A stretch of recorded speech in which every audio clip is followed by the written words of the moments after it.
Thank you, President. My question today is for the Minister for Health. Smoking is the leading cause of preventable death in Australia. More than 4,000 families lose a loved one to smoking-related illness each year in Victoria. Overseas, the UK, Canada, the United States and New Zealand have embraced vaping as a method of reducing smoking rates. A study published just last week in the New England Journal of Medicine found that e-cigarettes were almost twice as effective as other nicotine replacement therapies such as patches and nicotine gum. With this growing body of evidence supporting the benefits of vaping, will the Minister now consider reviewing the role of e-cigarettes and other smoke-free products in managing the health risks from smoking? Minister. Thank the member for his question, and can I say at the outset I take this opportunity to congratulate him and our new members on their inaugural speeches, and it certainly has been interesting over the last 24 hours, particularly to listen to some very impassioned speeches from members, and I may not necessarily agree with all the points of view, worldviews that were articulated, but I certainly acknowledge the passion that members have articulated about their particular worldviews, but also their personal circumstances that led them to arrive at those views as well. And we heard from some very heart-wrenching stories as well about people's backgrounds and experiences, and I acknowledge those. Can I thank the member for his question, his interest in what the government is doing around tobacco regulation. I'm very proud of the fact that Victoria has a very strong track record in relation to taking a safety-first approach to the issues like advertising, the sale and use of e-cigarette devices in the same manner as tobacco products, to ensure that we can minimise potential harm to Victorians. And this is in fact in line with the approach of other jurisdictions as well.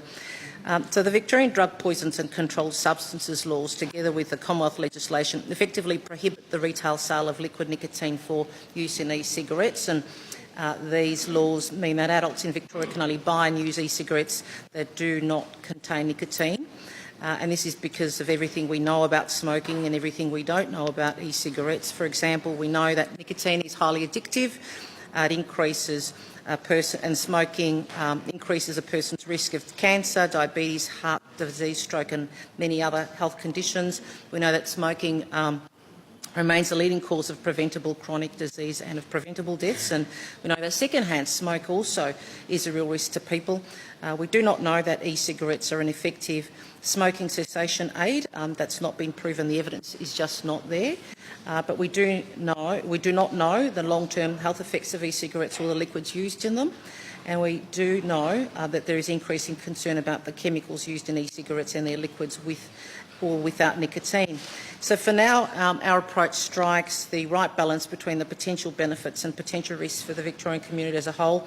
The regulation of e-cigarettes is particularly important for young people, and we do not want to risk renormalising smoking behaviours and nicotine addiction in our state. And Victoria, as I said, has been a leader in preventing harm from smoking, and we want to continue to strive to reduce harm caused by smoking and the potential harm of e-cigarettes. So we will continue to take an approach that seeks to ensure the safety of Victorians in relation to the issue of liquid nicotine used for vaping, but also the broader issue of e-cigarettes in general. But I thank the member for his interest in these matters, and I'm certainly very happy to continue to have some dialogue with him about these issues. I'm sure we will over the coming years, but I'm very happy to sit down and have a discussion about these matters.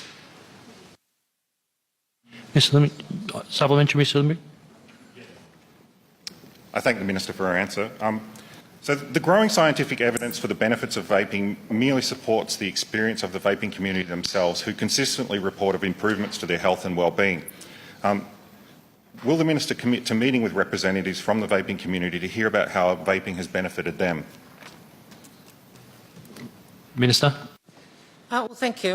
Look, I am sure that over the coming 4 years I will be meeting with a range of stakeholders to talk about a broad range of issues. I'm certainly happy to have a discussion with the member about these issues and have a discussion about what those particular points of view might well be, and to provide him with some further briefings in relation to the evidence that my department has. But can I just say, as someone who actually had a family member die of emphysema, I don't have a lot of sympathy for people who are related to the tobacco industry.